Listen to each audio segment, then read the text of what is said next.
Hi, this is Harriet Grayson, your host and producer for Community Culture Showcase, bringing you all the arts and culture of our wonderful, wonderful region. And we are very fortunate today to have someone who's in the world of puppetry. Who knew, right? When you were a little kid, you might have turned on the TV and all these had these little cute little puppet shows. Well, puppetry is a pretty big thing now, and it comes in a whole bunch of different varieties. So I'm really happy to present to you Sharon, who will tell us all about the world of puppetry and give us a little introduction as to it's more than just one thing. So tell us a little bit about it and tell us a little bit about yourself and how you got involved in puppetry. Sure. Well, there are 5 traditional forms of puppetry. There's hand puppets that most people are familiar with. It's the most commonly used on TV. Okay. Those who are a little older might remember marionettes with things like Howdy Doody Show, right. Which are your string puppets. And then there's rod puppets or stick puppets, where you've seen those, and shadow puppets, where the puppet is actually behind, you're seeing its shadow. And then there's the form that most people forget, which is mask, the kind that you wear on your face, or even full body costume. Okay, all right. And how did you get involved in puppetry?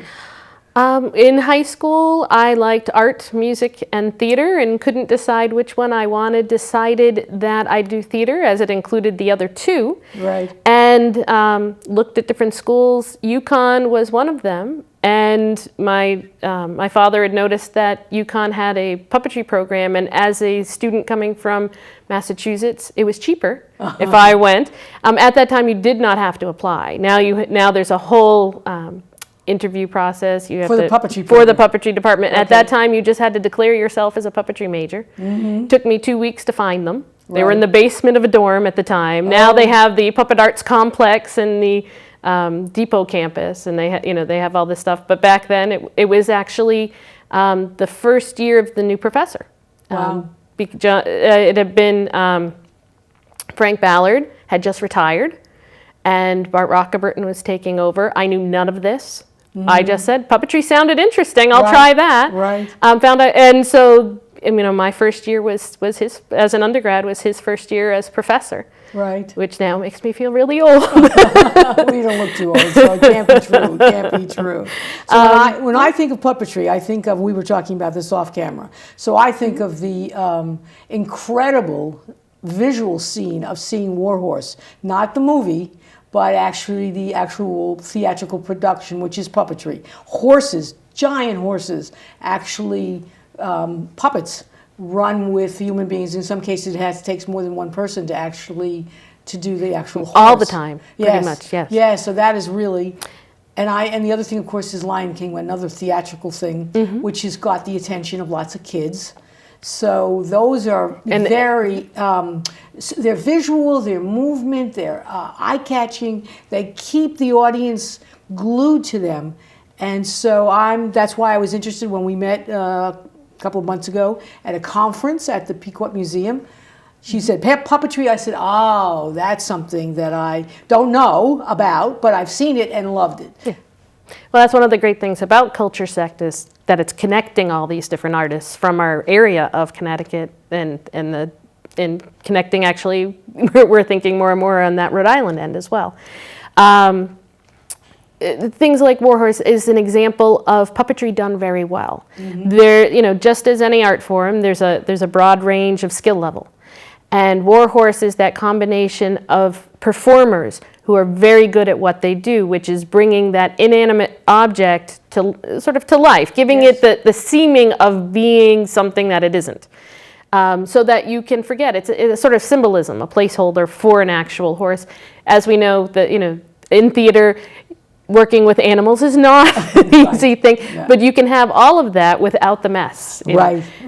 With that kind of thing. But it wouldn't work as well if you had, less experienced people, or if without the quality of construction as well, where they've really, there are different videos on that of how they've developed it, but starting with a smaller puppet and working your way up to that horse full-size scale. And you have a team that really has to be able to work together. It's an art form. Puppetry is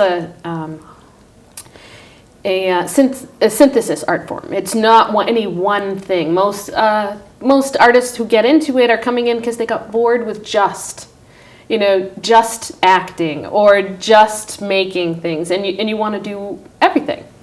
Especially with American puppetry. American puppeteers are trained, if we go for training, but even if we're not, we end up doing all of the parts. We're the director, the costumer, we even build the actor. Right. And it's a really great art form because I'm a small, round woman. I can play a tall, thin man. I can play an animal. I can play it doesn't matter what I look like. Right. And so I have a more versatile range than I would as an actress.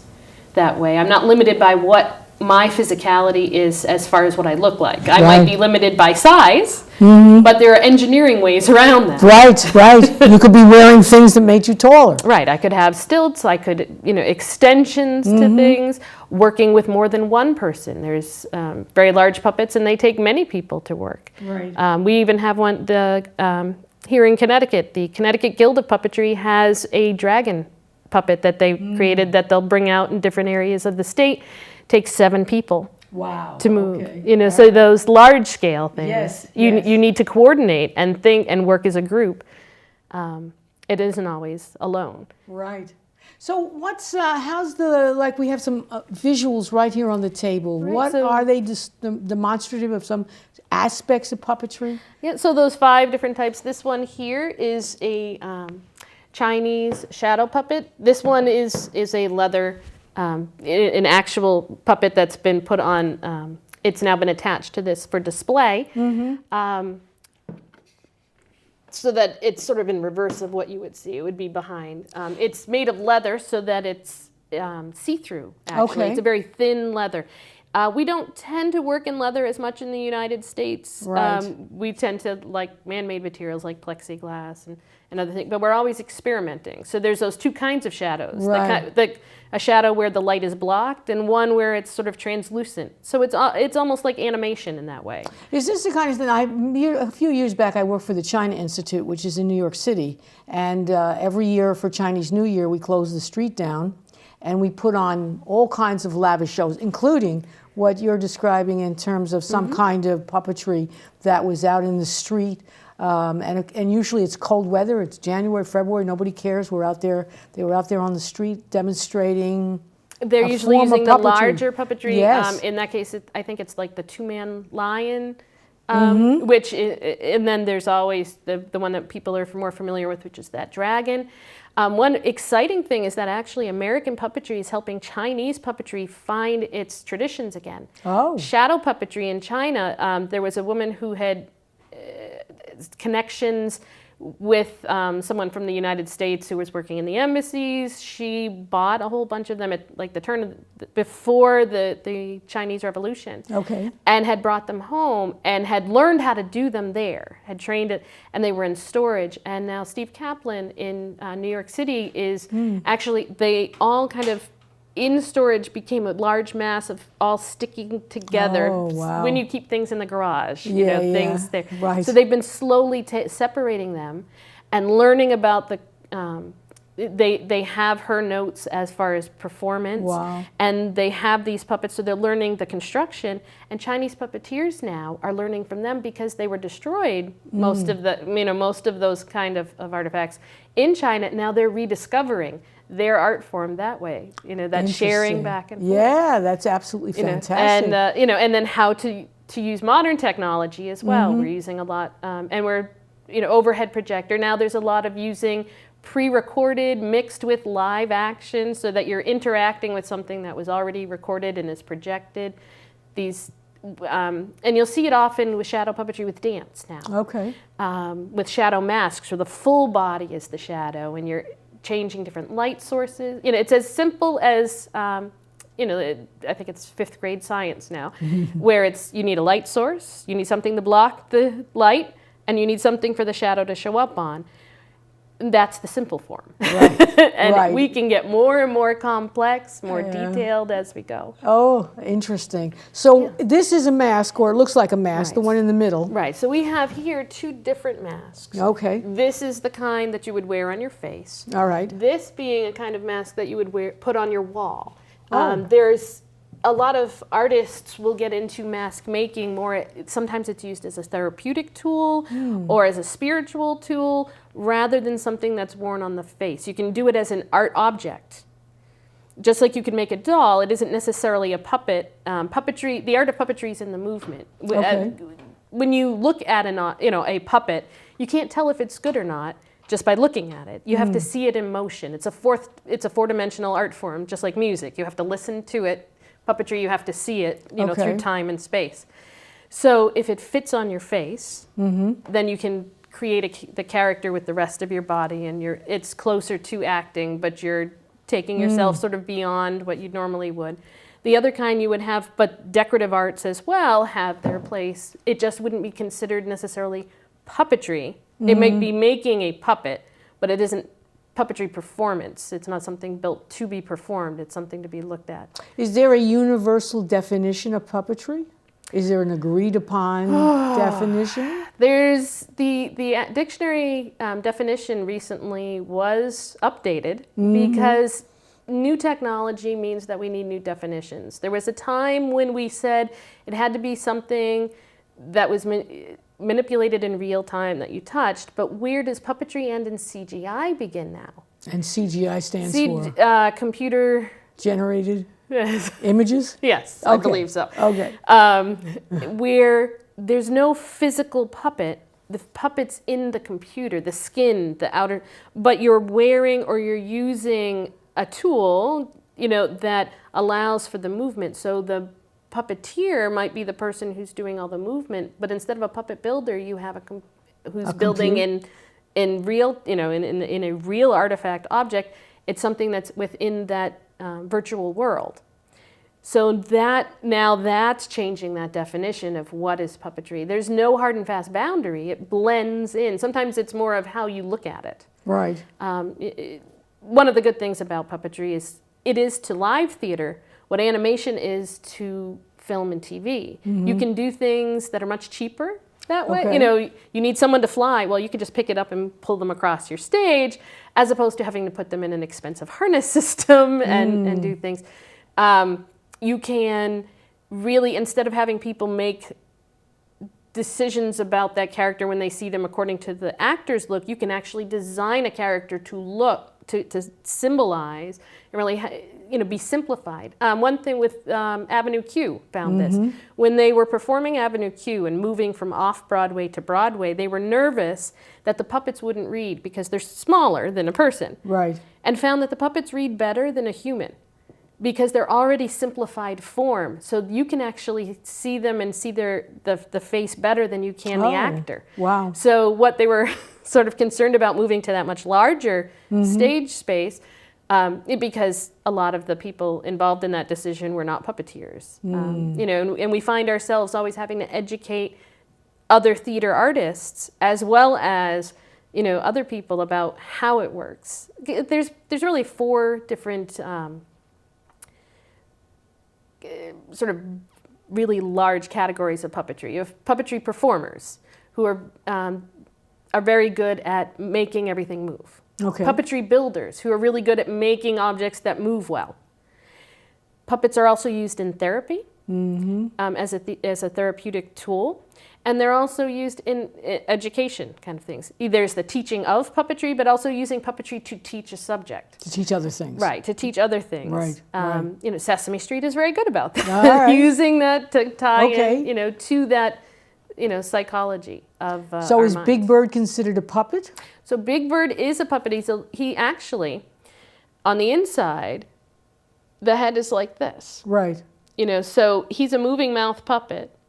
But he's a full body costume. The poor puppeteer inside, Carol Spinney, has to wear a TV. In the old days, it was a much bigger TV. Now he can have that little digital screen, and it sits on his chest. If the if the camera is not on him, he can't see where he is in space. Wow. Okay. He just you stand still till there's a camera on you again. You can see where to walk, or you have a wrangler with you, because they found that they had to be completely inside, which was one of the benefits of being on television rather than live performance. They didn't have to worry about how do you see in this. They could use the medium of television. Would you say that was the beginning of a kind of revival of puppetry, from the sense of all the kids and lots of people sort of watching this? So we're one of those art forms that people are always talking about how it's a dying art form, and yet it's always coming back. And it always comes back in new ways. People have been saying that for centuries, and it's often because it's how we define the word. The art form's not going anywhere, but people don't necessarily define it as a puppet anymore. In the fine art world, they're starting to do things like talk about, they're moving in four-dimensional time to explore the essence of the, whatever. Basically, so you're making a puppet of some character. No, it's a, there'll be fancy words, because the word puppet in the United States has come to almost be synonymous with children. Yes, yes. There have been lawsuits. It's a show not for people under 18. Well, my 8-year-old is very mature for their age, and it's that sort of, sex, death, and taxes, not for children kind of subject matter. And people get very upset because in the United States, it's often connected directly to children because it's so effective with children. It is also as effective with adults. We just haven't used it that way as much in the United States. And I say the United States because other countries, other cultures, it's part of their history. They have a tradition, or it's even part of their religion. But in the United States, we really didn't have much of one. And as it developed, because it's so effective with children, because it's tapping right into the human psychology of symbolism, and it gives them a character. In fact, puppets are often designed to look like children with a proportion. When you're drawing a human figure, if you're drawing a man, usually they're 5 to 6 heads high. Right. Well, a child is 3 or a baby is like 3 heads. A child's 4 or 5. We go with that with the puppet because psychologically, the way we're hardwired as humans, we pay more attention to that proportion.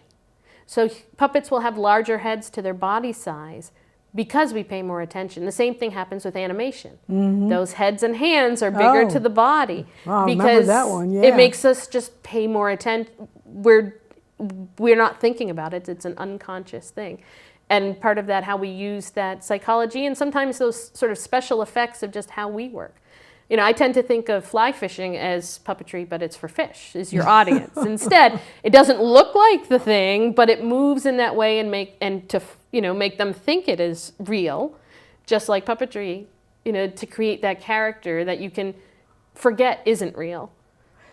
In the United States, I actually, when you're talking about other parts of the world, I think that like China, Japan, Europe, Middle Ages, where marionettes were used as actually for comedy, for comic relief, but also sometimes as morality plays, as a way for a large audience which was completely illiterate.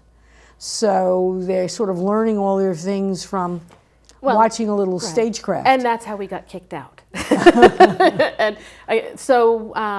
During the Greek and Roman times and before, where there is evidence of puppets. The problem is puppets are often made out of leftover pieces, and often, because they need to move well, aren't necessarily out of durable materials. So it's hard to have evidence of. Oh, okay. Going back. But, if you're using your hands to make, the little dog and the bunny rabbit, there's no evidence when you're done that you did that. But we know that we have a tendency to do that, so that it probably was happening as soon as people could, noticed that. Because it's that form of symbolism. Right. And it's like, oh, look at that. It's not that it really is that bunny, but enough of the features of it so that our brain will notice it as that, playing with that psychology. Right. So then there's when there's written records, and often people didn't write about it. When you take a kid to a show or you go see a play, people don't often write about it, or if they did, they didn't save it always. So there's sometimes a picture, sometimes someone will mention it, and they won't use necessarily the word puppet, and oh, they moved these little dolls to make the story. That would have been Puppetry. Someone defining it in that way. The large masks as well with that theater. And then in Europe, not, Western Europe especially, not necessarily other areas, that form dies out with the Middle Ages. Of course, who knows, in a way, but it comes back through the religion. Because you had an illiterate populace, a way to tell stories that helps them remember things were things like having stained glass windows. You have the picture there, they can remember the story. And moving pictures, moving stories. Marionettes start coming in because basically it's a doll with strings to move it. And even in Italy, there's a form that's not strings, it's wire. Those puppets got so big, they'd be about my size. Out of sometimes smaller. And in Sicily and in Naples as well had its own, they had sort of competing forms, as I understand it. They're similar but different. But they were so heavy, and they do battle scenes very well, that you needed wires instead of string, because they slam into each other, and if you did that with strings, they weren't coming apart. But so they could do battles, and they would cut off body parts, and and we used to have a theater here in Connecticut that had Sicilian marionettes that you could see, which are now, I believe, on at UConn. As I don't think it's a permanent position. I think it's a sort of long-term one. Because it's somebody who had bought them and brought them over from Italy. But those larger scales. So the marionettes, the reason we call them that, not just string puppets, Little Marys. In French, and so they were telling different stories from the Bible. But what happens is, puppets do comedy well. And so you'd have all this stuff happen, and then maybe you have the little donkey comes in and maybe goes to the bathroom, and there's the comic relief. Because if you're serious all the time, as we found with theater, if you write a drama and you don't put comedy in, the audience will find it. We can't sustain, just like in a comedy, you sometimes need serious moments because it doesn't stay funny. It just gets boring, and we need that contrast. So they would put that in, but then they got more and more. That was the fun thing. And eventually got kicked out of the religious sphere and into the street. And you start having those stories taking place at festival, out of doors, not in the religious building. And eventually they get their own buildings. And, but then also you have actors, because they're bigger, so maybe we see them better, and things change. There's a lot of stuff involved. It's much easier to just pull together some clothes you already had and put them on people than to build a whole set of people to perform. So often we go back and forth, even with the Japanese theater. They've done the same, where you have the bunraku and kabuki, and the different forms where one takes from another, and then that's popular for a while, so you take that and start using that, and maybe after a while you stopped it, and maybe you now are doing something else. That sharing back and forth, which we now do, I think, a lot more with different cultures than we have been with different art forms. A lot of our art forms are kind of keeping to themselves and not talking with the others as much. And puppetry is one of those places where you have to talk. No one puppeteer comes in from the same direction, at least not in the United States. Since we don't have a traditional form, there's no real traditional way to learn it. So some people come in, and often they're not aware that there are 5. It's whatever, the 5 traditional forms. Then there's combination forms. Kermit the Frog is a combination. He's a rod puppet with his hands are rod puppet ones, but he's a moving mouth puppet. So those combinations throw things off. And then we have things like the CGI that don't fall under any of the traditionals. So that would be with an image on the screen, and then the action and around movement. The it's image. Not a direct control, but it still comes under that something that's, so where does that, it's all those shaky things. And those modern forms. Hand mime is another, where it's just the hand and sort of like body mind, but instead of using your full body, you're creating characters with just the bare hand. Yes. So that's, you know, so there's so many different aspects, and it depends. If you're a movement artist, you're thinking about that stuff, and you maybe build simply because you can do so much. Your focus is more on how you're working it.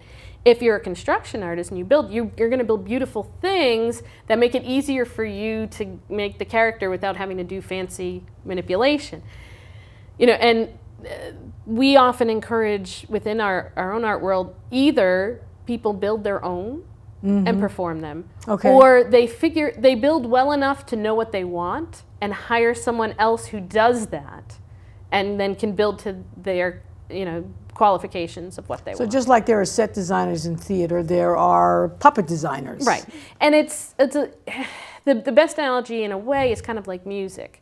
We're very similar to music in a way of performing, but we don't normally expect musicians to make their own instruments. With puppetry, it's just the same, but we're making our instruments because we're tuning them to ourselves. You know, someone who's taller needs their puppets to be, you know, their marionette strings may be longer than I do as someone shorter, or a bridge versus cabaret height stringing. And you know, if I don't have good balance, I don't want to be up on a bridge above the stage. I might want to be on the same floor plane as the puppet I'm working, or maybe I don't like this distance of the string. I want my hand right in there. You know, those kind of, it's like fitting to an instrument. You know, a drummer is a very different set of skills than a guitarist. Right, right. You know, or a vocalist. I don't think people think in terms of the complexity of what you're describing. I mean, people think of, like, you turn on the TV and you see Big Bird, or you go to some Renaissance fair in the summer and you go and see a marionette show. I mean, I don't think people think in terms of obviously it's true. It's much more complex than people actually think. They probably think somebody sews a costume up and lo and behold, there's Big Bird. But clearly what you're telling us is that it's a lot more involved than what you may imagine. And I guess that's actually good, because it makes something that presumably seems simple. You don't know as the audience how much complexity is behind it. You're just simply enjoying the moment and seeing the stuff. Right, it's that the good and bad side of it. If you're really good, you can make it seem simple. But then people think it's easy, and so why do I need you? And you see a lot of that now, where people will hire someone to build the puppet and then think they can just put it on and use it and have it come out well. And often that's because they haven't seen what good manipulation, you know, good puppetry performing is. Right. So if I get and it's a limitation that is not the fault of the builder. You know, if I spend all this money on this puppet, how come it's not working? You know, it might be you. And that thought process isn't always, just like a musician, just because you've got a Stradivarius violin does not mean that you can play well. Right. A Stradivarius might make what you're playing sound better than a beginner instrument, but a master musician can make a beginner instrument sound good. Same thing with puppets. A really good puppetry performer can make anything look good. Right. But if you give them a really well-crafted puppet, now, like with Warhorse, now that magic begins, where you really get to see, you know, and finding that blend. You know, that's the harder part, finding those people, which is why it's good that there are groups where you can go and meet other puppeteers or other puppet enthusiasts, because not everybody likes doing the puppets, but they might like seeing puppetry. Right. We have a lot of those in Connecticut now, too. So you teach puppetry? Yes. You teach the building of it or the performance of it? Yes. Both, yes? So I am a Connecticut Office of the Arts teaching artist for theater and puppetry. Okay. It's very difficult for me to really teach puppetry if you don't have an understanding of theater, how to move your own body through space and interact. It can sometimes be harder, you know, because we use a lot of the same terms and a lot of the same space. So I have a bachelor's degree in puppetry from the University of Connecticut, which means I have a general theater degree. And everything is, I learned how to do lighting, sound design, you know, some sound, some lighting design, set design, costuming, directing. a little bit of writing, as well as all the basics of puppetry, the history, some basic things, and since then have worked on different aspects. So that now I teach the basics of all 5 different kinds. But I'm a good introductory teacher for beginners and novices into that, and I study at the master level. So if there's somebody watching who thinks they're 5-year-old, well, maybe 5, that's kindergarten, but usually you get about 8. 8 years old? 8 a kid really can say, I really want to. And Connecticut is probably one of the best places in the country to be if you want to learn more about puppetry. And puppetry, learning about puppetry. So if somebody's watching this and it's a parent or a teacher and they say, oh, I think my students might benefit from this, they contact you directly?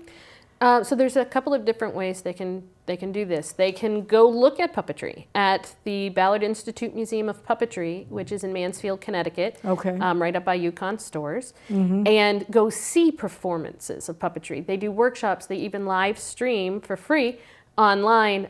Different people will come and do talks. Oh, okay. There's the Connecticut Guild of Puppetry, which is an organization for professional puppeteers, for amateur puppeteers, and puppetry enthusiasts to promote the art of puppetry and to have people get together. And they meet actually there's usually 4 meetings, but one of them is always at the O'Neill Theater Center in Waterford, Connecticut. The Saturday of the National Puppetry Conference at the O'Neill, which is the first of the summer conferences. Right. And they have their website for the Connecticut Guild of Puppetry, or you can come across them if you happen to go through, as it's a state park. All right. The O'Neill Theater Center is right in the middle of that state park. So the famous O'Neill in Waterford also has a conference and performances of puppetry. So the National Puppetry Conference is, the O'Neill is one of those really unique organizations. It's completely different than going to a theater. It's an incubator. And they find that that's sometimes good and bad because they're not like other places. And what they're trying to do is to encourage exploring and developing further the American theater. A chance to try stuff out and fail. Because if we don't fail, we don't learn what works. Right. We can't everything can't work right away. And go and develop it with other people who are also at that level so you can test out ideas and see if there's a chance of it working, as opposed to having to teach people what you're doing and you don't even know if it's a viable idea. So the Puppetry Conference is one of those. They have the musical theater and playwriting and other ones. But the puppetry one starts everything off. So they sort of do the sort of most time-consuming one first, and then the rest of the summer is easier. And that's in June. And there's 2 parts to it. There's the pre-conference, which is 3 days. And then there's 7 days of the rest of the conference. Is this if you're just an enthusiast without really... That would not be something for an enthusiast. Okay. That's something where you really like puppetry. You kind of know what you're doing, and you want to go develop an idea that you have and work with other people who are doing that. Going to see it is interesting, but there's no guarantee it's good. You're going to see whatever they worked on. Right. And it might be a bunch of stuff that's really boring because they're really just proving a concept idea. Or it could be really exciting stuff. Or it could be stuff that will be exciting in a few years when you can say, oh, I saw it when they were still doing it in mock-up cardboard pieces, and now it's developed into this show. Avenue Q started there through the musical conference, as I understand, musical theater. Then they realized they wanted puppets in this. Oh, okay. And started working with Puppeteers and continued on that way. But going to the Connecticut Guild of Puppetry then connects you into the larger world of puppetry, including the Puppeteers of America, which I'm the Northeast Regional Director of. Okay. It's an elected volunteer position, which is all of New England, upstate New York, and Eastern Canada. Okay. Really what we're for is to get people who are interested to talk more with each other. Connecticut has the Connecticut Guild of Puppetry, which is the local organization. Right. And there's even in this area, there's the East Lyme Puppetry Project, which kind of wants to have puppetry, is trying to encourage more puppetry in their town and maybe surrounding towns around them. And which Connecticut Guild thought was kind of exciting to have more. And they're looking for ways to outreach more with people. Because part of it is to encourage people to learn more about the art form, or if they're already interested and want to go see more, they have a free on their website. They have a list of any puppetry they hear about that's happening in the state that's open to the public. They will post on their website. And what's the site again? That would be, I believe, ctpuppetry.org. Okay, ctpuppetry.org. So that would give lots of people the opportunity to see it or learn more about it. Right. Or they could go to the Ballard Institute Museum of Puppetry in Mansfield. Ballard, spelled as B-A-L-L-A-R-D. Okay, Institute. So BIMP is how it's often referred to, B-I-M-P. Okay. Frank Ballard is who it's named for. He was the first professor at UConn that taught puppetry. He taught it for 25 years there.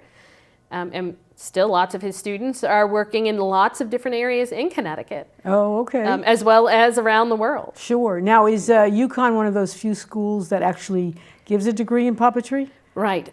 I've recently found out that there's another one in New England that has puppet classes. They don't have a puppetry program. You can't have a major, but you can take classes in puppetry at the University of New Hampshire. I'm always trying to find out because if I don't know, no one else does. Right. There's another week-long kind of puppetry intensive that happens in New England as well, which I've forgotten the name of.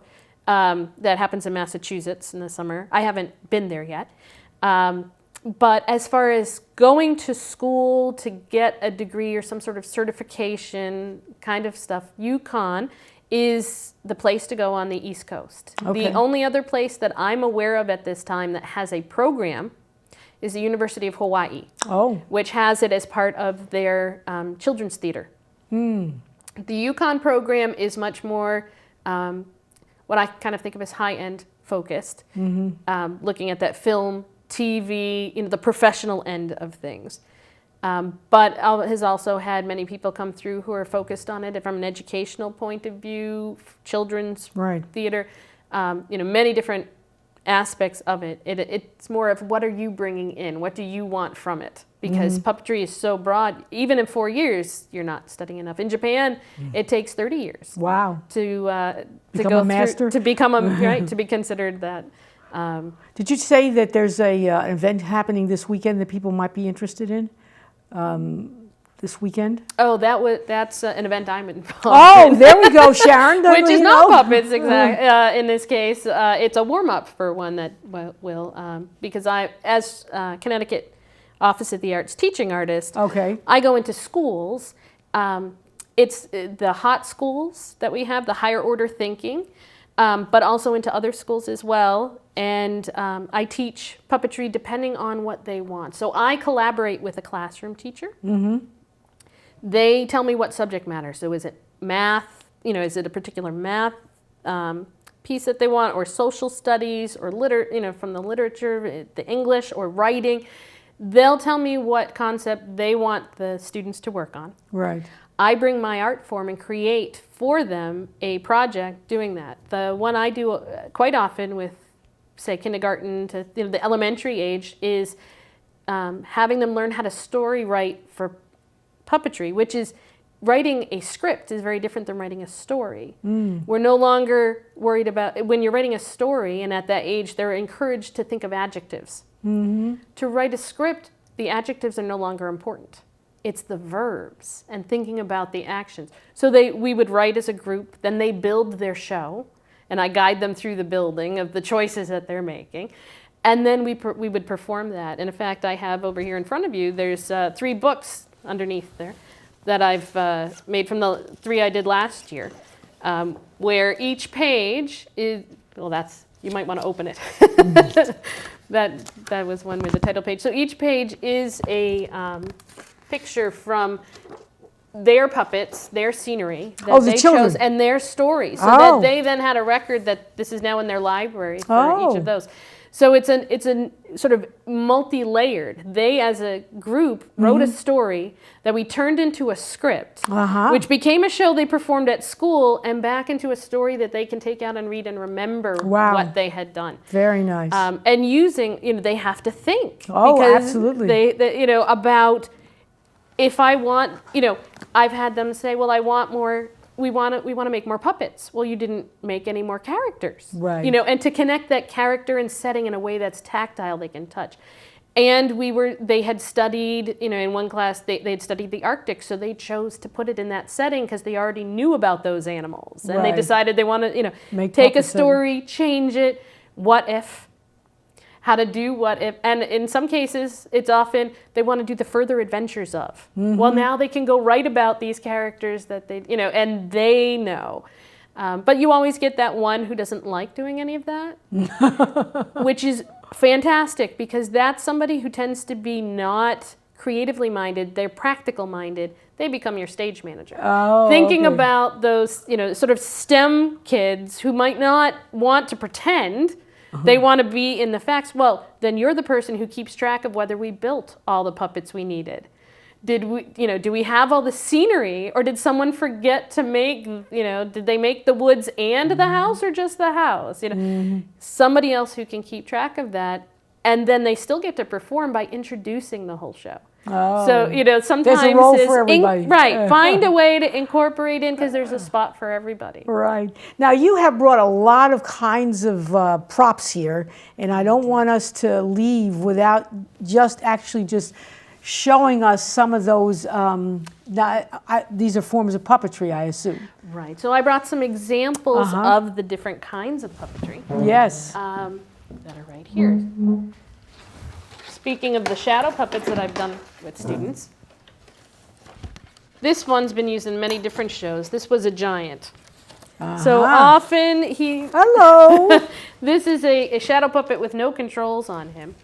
But this is a great way to explain to kids, if our screen is about his height, this might not be Little Bear's size, if we were doing a show. And so that Little Bear might be, this might be a Papa Bear size. And to sort of talk about how to do then proportions of, we would get a measurement of Little Bear. Maybe Mama Bear is 2 Little Bears high. Papa Bear is 3, and they can decide using this guy what they want. Sometimes if we put the control on, we'll end up with something like this. So this is when a student designed duck. A duck. You see it? It almost fades. You can see it on my shirt. There we go. There you are. And we can add color, sometimes doing different things. This makes him gray because he's not opaque. He's a translucent, that sort of see-throughness that we had talked about earlier. Right. And his eye is red. His eye is red. So his eye glows. And so this guy was eating fish. And he would come in and chase the fish off. So he's without his control. But different kinds of shadow puppets. And we can get into shadow masks. They get bigger, smaller. But this is the best kind of puppetry to start with small children. They have all the skills. I've seen that happen where all the bigger kids are like using, they know how to sew or tie a knot. They can go do marionettes. There's this, and the littler kids like, well, I can't do that. And I can't do that. But can you use a pencil? Right. Can you cut things out with, help? Right. Can you draw shapes? You have everything you need for shadow puppetry. They have all the skills. It's materials they're familiar with. They're just using them in a new way. Right. And the great thing about using it, if you're using the black paper, is that's an opportunity to use your white pencils and white crayons that you never get to use to draw and then cut out. And they can really picture the shadow better than if they draw it white and then cut it out and then, because I've done that and then spray paint it, and it's so much easier to let them see that process in front of them, and less time consuming for the adult. Right, exactly. But, it just takes some cardstock is wonderful. And if you draw on it with markers, it becomes more like this. Oh, okay. So this is being leather, but if just like the colors on this would show through. Right. Sorry there. Just like the colors would show through, if you took cardstock and you color it with markers, not crayons, because crayons are opaque. The wax doesn't show through. Okay. You'll get the colors coming through, and so they can get their, colors of their puppets, and more like this traditional form. With the masks, they come in different materials as well. These are half masks. Okay. This one being paper mache. All The one right. that you have in your hands is leather. And the nice thing about that one is that one actually does fit over glasses. Oh, there you Which go. one- yeah, so that one actually fits over a pair of glasses, whereas this one does I'm all ready not. for the masquerade party. And half masks combine a lot with theater in the Commedia dell'arte. In fact, the Connecticut Renaissance Fair, and this area actually of Connecticut just had a group, the Commedia Mania, who work in that. And we've had a lot of mask, again, with UConn being there, we have probably Right. the highest concentration in Connecticut of puppeteers geographically to Right, like just about right. anywhere. Yeah, exactly, exactly. One very fun form is hand puppetry, which is Okay. the kind most people have seen, the Sesame Yes, Street sort of yes. thing. These are a pair of practice eyes, All right. all right, so that we can have, Oh, a duck. right, we can have right on there. A great way to play with them, with these practice eyes, is just to put on a sock. So we could make a duck. Here we go. Very good. Yeah. And by changing the sock, And You had one the you sock is really nothing except these sock I with- like these because these are eyelash yarn socks. I get them at like the dollar store, and they're so fun. And it's just put them on, put your thumb where the heel goes, Okay. and by having these, these work well at the Puppetry Museum. I know they have another one that's a little more durable than this, but this is ping pong balls with peel and stick Velcro dots and elastic. These are one of those kind of workshops you can always take. Here, let's put this on you. And these are good with a slightly older crowd of older kids and adults. But learning those basics. And you're trying to do puppetry, a whole nother level, moving mouth puppetry for television, where everything's in reverse Oh, with yes. the TV monitor. Yes, exactly, exactly. Up, up, up, up, up, up, up. Eat your dinner. Eat your dinner. I'm hungry. So those are always fun. We'll take them.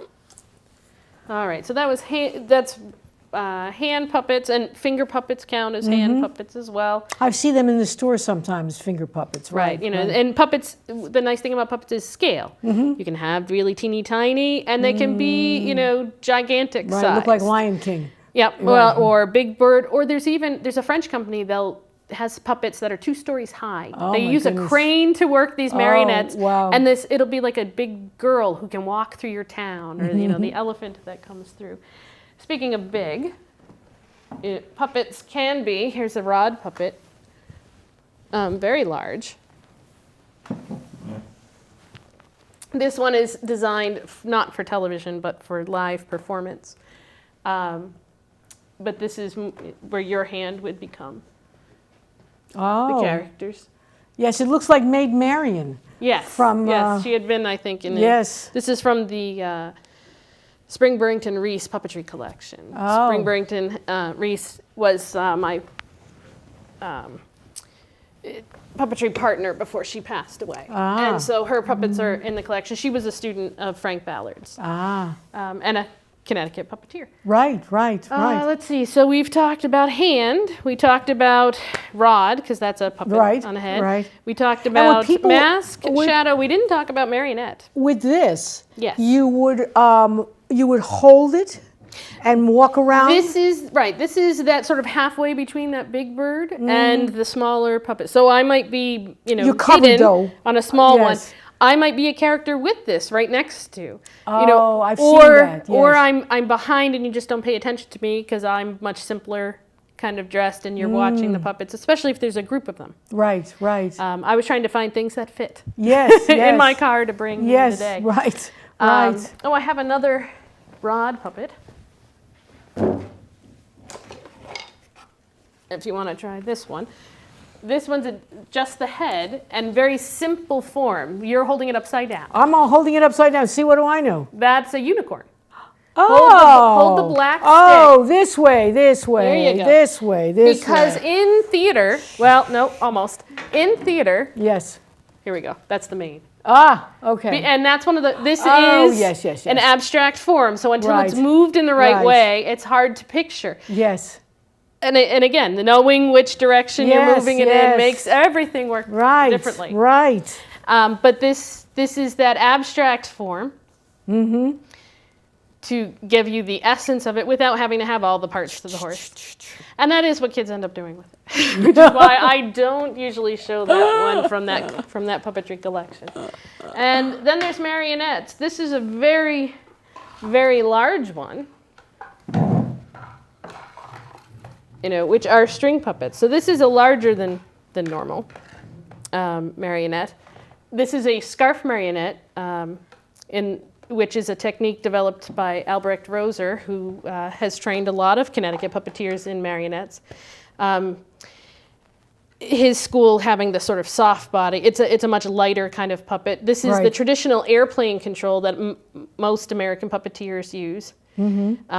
Airplane control meaning? The airplane control is a traditional kind of, there's different kinds of marionette controls.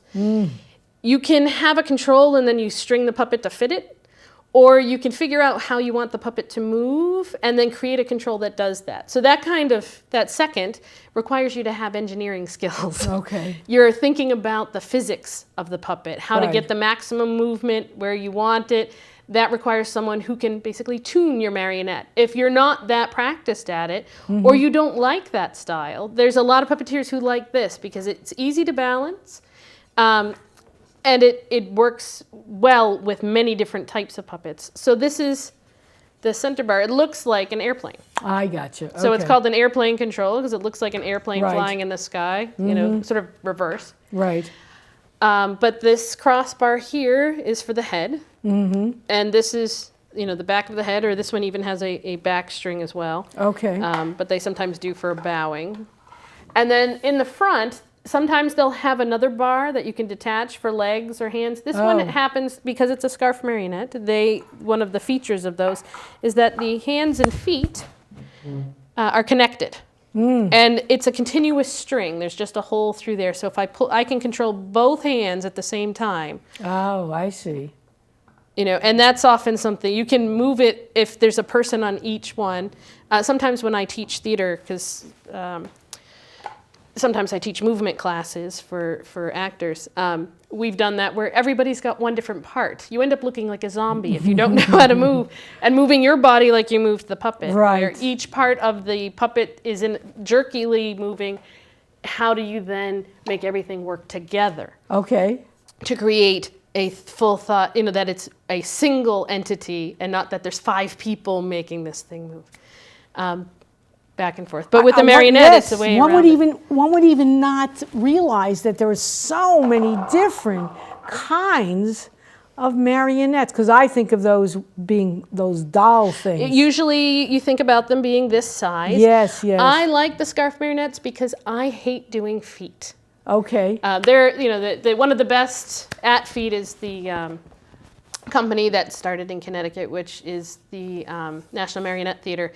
And they're second generation American marionetteists now. You almost never get a second generation. Other countries sometimes 5 or 6, but they're one of ours. And that's one of the things they do very well is have their puppets walk. Like you really see them walk. They don't glide. They don't kind of move faster than their steps. They actually walk across. Right. But I find that when I do it, the knees bend, like I can't feel the ground and I'm all off. A scarf marionette, if you don't put feet, allows you to just kind of move without worrying about it. You can worry about the head and the hands and the expression. And scarf meaning the fact there's material the fact like that there's no body. This is just a head and hands with fabric in between. That's all that makes it up.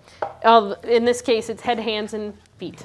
And did you make this? This is again from the Spring Burrington Reese collection. Okay. Usually what happens is I guide other people into how to build it, so at the end I have nothing, but they have something. That's one of the problems with teaching. It's hard to show what you do because it's everyone else's work. Speaking, and that is one of those things, because there's not as much call for a puppetry teacher as there is a theater teacher. So I often end up teaching human theater, as I think of it, and teaching all those different aspects. And in fact, have a show this weekend with some of my students. Norwich Free Academy has. Oh yes, tell us about this upcoming event. Right, so they're performing Almost Maine, and I have students who have been learning how to design and build sets, and how it takes so much longer than you think it does. Right, exactly. And that show is the January 27th and 28th, and then in April, on the 21st and 22nd, they're doing Into the Woods as a musical. Norwich Free Academy. Norwich Free Academy again. And the exciting thing for me that way is that I'm finally getting to work with another puppetry artist. Oh. Doing human theater, but we're hoping to teach the kids some puppetry and incorporate that in. Jason Rosen is a student. I mean, not a student. He was a student with me at UConn. He was a graduate student when I was an undergrad, and is now an art teacher at Norwich Free Academy. And he and I are collaborating to help teach the kids how to design the sets and incorporate some puppetry into that as well. Into the Woods, a little background. What is that? Into the Woods is a musical. One of the connections for Connecticut is when it was done on Broadway. I think it was one of their producers had come. UConn got to do it. It had closed, and UConn did a production when I was there. And what we did with Milky White, the cow, they had put it on, just made a cow-like doll and put it on wheels and just dragged it in. It died, it just fell over. Ours was actually a puppeteer inside of a costume. Oh, cool. So that Milky White wasn't just an object, there was an actual another character, and said, that's what we should have done. And now, as I do research on it, I'm seeing all these imitations of the one that UConn had done. Because they've, I think, done it a second time since then. And actually Jason's brother, Jason Rosen's brother, was one of the people who had designed the original cow that UConn used. So we're still debating on what our cow will be like. But it's really exciting to see all those. Connecticut really does have an influence on how that's used, and there's so many interesting things. We're a crossroads for a lot of different puppetry. Connecticut, and it's just the kind of like by chance that somebody from Connecticut got involved. And it happened, and people liked it, valued it, and kept it. Because these days, all kinds of things get cut, for different reasons as you go, and it really takes dedicated people who want to see something continue. And so that's one of those things that Connecticut Guild of Puppetry does, is really have that group of people to share out that information, what's happening in Connecticut, but also nationally, and how it affects, the art form here in our state. And actually, because we don't have a Rhode Island Guild, they have a choice of the Boston Area Guild of Puppetry or the Connecticut Guild of Puppetry. Although I would love to start a Rhode Island Guild of Puppetry. If anyone's interested, contact me. So your contact point is? So you can contact me through the Puppeteers of America website, or you could email me, which I believe we have at the end of the program. There we go. Puppet Lady, very simple, a puppet lady at yahoo.com. And if they're interested in going to Norwich Free Academy, it's this weekend. This weekend, it's Friday and 7 o'clock, Friday and Saturday, I believe, 27th and 28th. Yeah, and in April, people just walk in. Tickets available at the door. Okay, very good, very good. And which does not yet include puppetry, but the puppetry will be coming with Into the Woods. With Into the Woods, because we're hoping to really expose kids, since we have that background. It's one of those things we can add to that program, because it is one of the few theater programs we have in a high school in the state that's run by theater-trained people, including their director, who is who is a professional actor. So, Sharon, it was wonderful to have you on my show. Puppetlady.yahoo.com to find out all about the things that you're doing, all the things that are going on in puppetry, which is this massive thing which who would know, right, until you showed up with all of your stuff. So I'm very glad to have you here. And people keep an eye on a puppet lady, yahoo.com. Sharon, it's wonderful to have you. Thank you. I'm so glad to be able to share this art form that I love doing so much with you. And this is Harriet Grayson. I want to let you know that on January 31st at the Mystic and Noank Library, I'm going to be doing a show on the Battle of Stalingrad. For those of you who know, under my pen name, Anastasia Goodman, I write the Sasha Perloff mystery novels, and it's all about a Russian-born detective.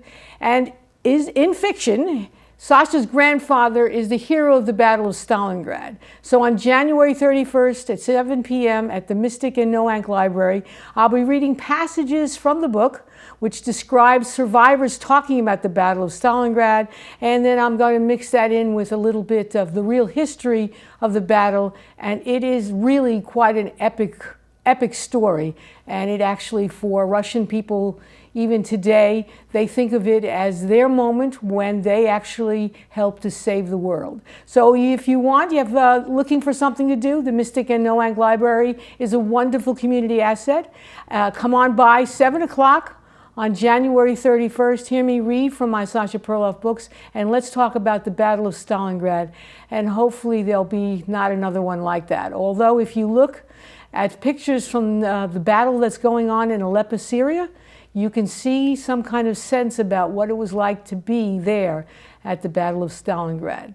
And so my viewers, thank you very much. I hope to see you at the library. I hope you contact Sharon and find out more about puppetry. And this is going to be a glorious 2017, and I look forward to our next meeting.